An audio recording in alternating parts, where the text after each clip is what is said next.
meninas! No vídeo de hoje nós vamos falar a respeito do crime de lesão corporal previsto no artigo 129 do Código Penal. Lá temos a lesão corporal dolosa e suas modalidades, a lesão corporal culposa, a lesão corporal no ambiente doméstico, causas que aumentam a pena deste delito, dentre outras considerações. Vamos lá? Lesão corporal, de modo geral, seja ela dolosa ou culposa, significa ofensa à integridade física ou à saúde de alguém. Esse bem jurídico ele está protegido lá no Código Penal logo após os crimes contra a vida.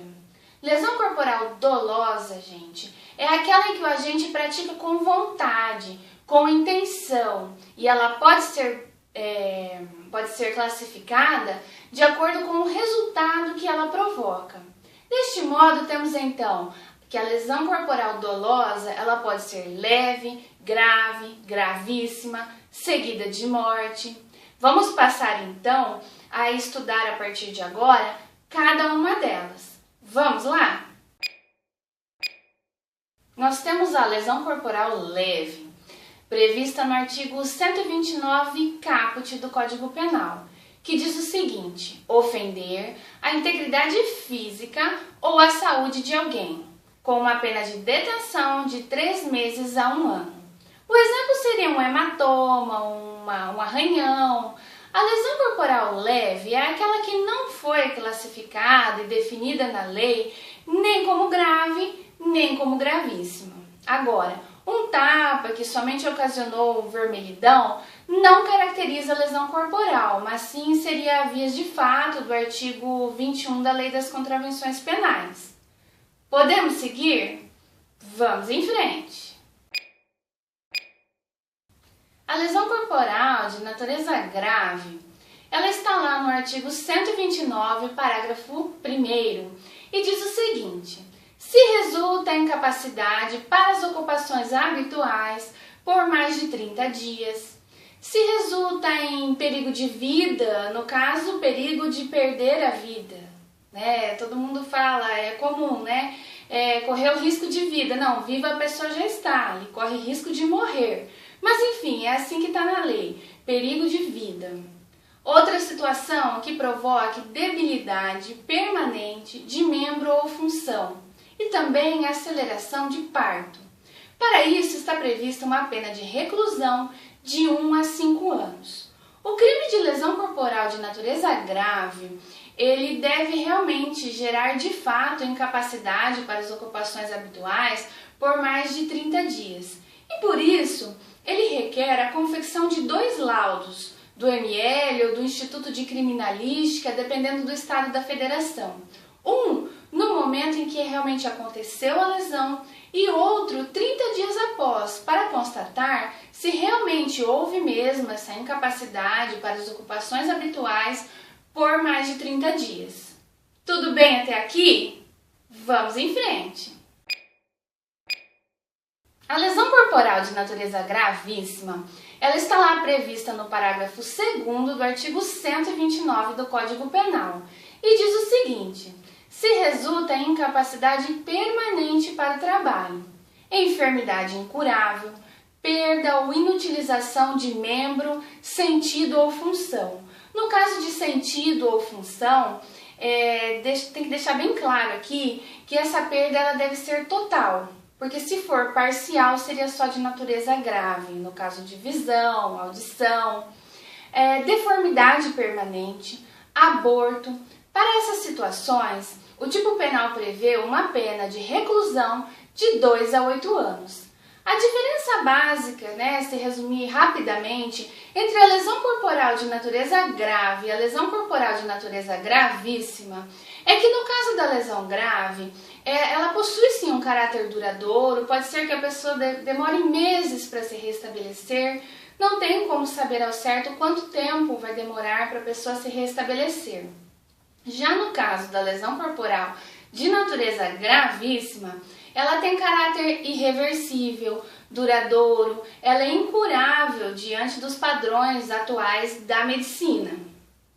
Vamos em frente? Vamos para o nosso próximo item? Suponhamos que da lesão ocasionou a perda de um olho, de um ouvido. Olho e ouvido não é membro, mas parte de um sentido, o sentido da visão, da audição. Com a perda de um olho ou de um ouvido, debilitou esse sentido da visão ou da audição, pois a pessoa, salvo exceções, ainda tem o outro olho, enfim. Se apenas debilitou a visão ou a audição, a lesão é somente grave e não gravíssima. O dano estético irreversível é sim uma lesão gravíssima. Mas então por quê? Por que a perda de um olho também não seria? É logo que se pensa. Você tem que ficar atento para saber se a pergunta foca no dano estético, por exemplo, da retirada total do globo ocular, da diminuição ou da perda total de sentido da visão ou audição. Se perder totalmente um desses sentidos ou se da retirada do globo ocular resultar um dano estético irreversível, aí a lesão é sim de natureza gravíssima. A perda de uma perna, na verdade perna é membro, também é uma lesão gravíssima.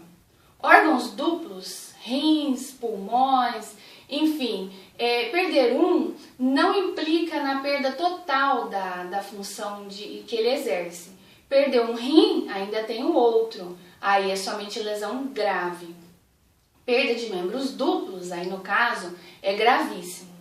É bom ficar esperto, pois é exatamente aí que moram as pegadinhas. Concursos adoram perguntar a respeito de perda de um olho, de um rim, de um pulmão, justamente para dar esta confusão entre a lesão grave ou a lesão gravíssima. Vamos para o nosso próximo item. A lesão corporal seguida de morte, ela está lá no artigo 129, parágrafo 3º do Código Penal. E diz o seguinte: se resulta de morte e as circunstâncias evidenciam que o agente não quis o resultado nem assumiu o risco de produzir. Para tanto, prevê uma pena de reclusão de 4 a 12 anos. Temos aqui um exemplo de um crime préter doloso. Por quê? Existe o dolo no caso da lesão, mas no caso da morte ela foi sem querer, ela aconteceu de modo culposo. Pois se o agente desde o início desejasse a morte, aí não estaríamos falando de lesão corporal seguida de morte, mas sim de homicídio. A Lei 13.142 de 2015, ela deu redação, no caso, ao artigo 1º da Lei dos Crimes Hediondos. Assim, a lesão corporal de natureza gravíssima e a lesão corporal seguida de morte praticada contra agentes ligados à segurança pública passa a ser considerada crime hediondo. Tudo certo até aqui? Alguma dúvida? Vamos para os nossos próximos itens. A lesão corporal culposa praticada por negligência, imprudência ou imperícia, que são modalidades de culpa, está prevista lá no artigo 129, parágrafo 6º do Código Penal, cuja pena é de detenção de 2 meses a 1 ano. A modalidade culposa somente pode ser punida quando existe uma previsão expressa na lei, que é o caso da lesão corporal. Ela possui a previsão da lesão corporal culposa. Só que a lesão corporal culposa, ao contrário da dolosa, ela não é graduada em leve, média, gravíssima. Então, se o ferimento for grave ou se o ferimento for leve, não deixa de ser de menor potencial ofensivo. A lesão corporal culposa na direção de veículo automotor, por exemplo, ela está lá descrita no artigo 303 do Código de Trânsito Brasileiro, cuja pena é de detenção de 6 meses a 2 anos, ou seja, infração de menor potencial ofensivo. A lesão culposa e a lesão dolosa de natureza leve, elas são de ação penal pública condicionada à representação da vítima ou do seu representante legal, salvo nos casos de violência doméstica, que devido à súmula número 542 do STJ, se for no caso de violência doméstica contra a mulher, mesmo que a lesão corporal seja de natureza leve, a ação penal é pública incondicionada. Já a lesão grave e a gravíssima, seguida de morte também, são de ação penal pública incondicionada. Ok? Vamos em frente. O artigo 129, parágrafo 7º do Código Penal, menciona que as causas de aumento de pena do delito de lesão corporal são aquelas mesmas causas que aumentam a pena do homicídio e aumentam em 1/3.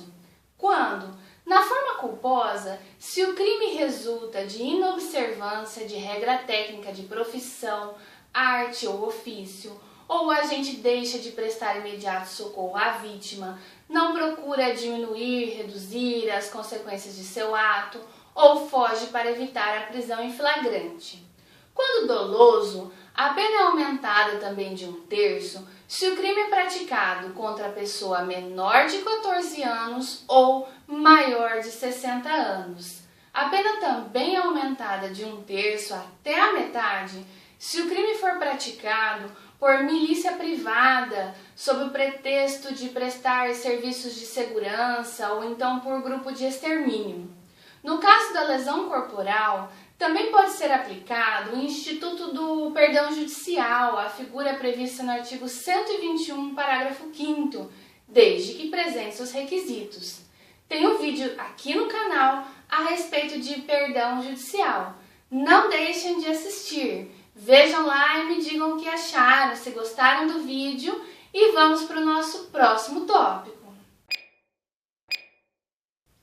O crime de lesão corporal leve tem uma pena de detenção de 3 meses a 1 ano. A Lei 10.886 de 2004 acrescentou os parágrafos 9º e 10º ao artigo 129 do Código Penal para contemplar situações que envolvem lesão corporal no ambiente doméstico e relações familiares de coabitação, hospitalidade e afeto. Assim, o artigo 129, parágrafo 9º, prevê que se a lesão for praticada contra ascendente, descendente, irmão, cônjuge, companheiro ou com quem tenha convivido ou ainda prevalecendo-se o agente de relações domésticas, de coabitação, hospitalidade, a pena de detenção passa a ser de 3 meses a 3 anos. Este aumento foi dado pela Lei 11.340 de 2006. Temos aqui uma qualificadora, que seria o termo técnico adequado para ser utilizado. Por quê? Porque ele muda a pena em abstrato. Se a lesão corporal ela for de natureza grave, gravíssima ou seguida de morte, e o fato proveniente de violência doméstica, vai aumentar a pena concreta em 1/3. A violência doméstica aí é, na verdade, uma majorante, pois aumenta a pena concreta. Isso está lá previsto no artigo 129, parágrafo 10º do Código Penal. Se a lesão corporal, ainda que leve, for praticada com violência doméstica contra a pessoa portadora de deficiência, aquela pena qualificada vai incidir uma causa de aumento também. Isso está lá no parágrafo 11 do artigo 129, incluído pela Lei 11.340 de 2006, a qual menciona que, na hipótese do parágrafo 9º, a pena será aumentada de 1/3 se o crime for cometido contra pessoa portadora de deficiência. Tudo certo até aqui? Vamos em frente! Bom, eu tenho aqui uma pergunta para fazer. Se essa violência doméstica prevista no artigo 129, parágrafo do Código Penal, pode ser aplicada para homens e para mulheres? Sim, não, somente para mulheres? O que vocês me respondem? Sim, gente, o homem também é protegido no Código Penal. Ah, professora, mas a Lei Maria da Penha, ela foi feita, foi criada pensando exclusivamente ou primeiramente em mulheres. Não estamos falando da Lei Maria da Penha, e sim de Código Penal. E o Código Penal ele não entra em conflito com a Lei Maria da Penha, a qual prevê medidas protetivas para as mulheres. O aumento de pena previsto no artigo 129, parágrafo 9º, abrange homens e abrange mulheres que são sim vítimas de violência doméstica. Basta o seguinte, que a lesão tenha ocorrido no seio de uma relação doméstica ou familiar ou uma relação íntima de afeto que tenha havido convivência entre o agressor e o agredido. Ok, gente? Tudo certinho até aqui? Nós estamos chegando ao final de mais um vídeo. Fiquem à vontade para curtir, compartilhar, clicar em gostei, não gostei. Espero que esse vídeo tenha sido útil e de alguma forma tenha ajudado nos estudos de vocês. Bons estudos e até o próximo vídeo.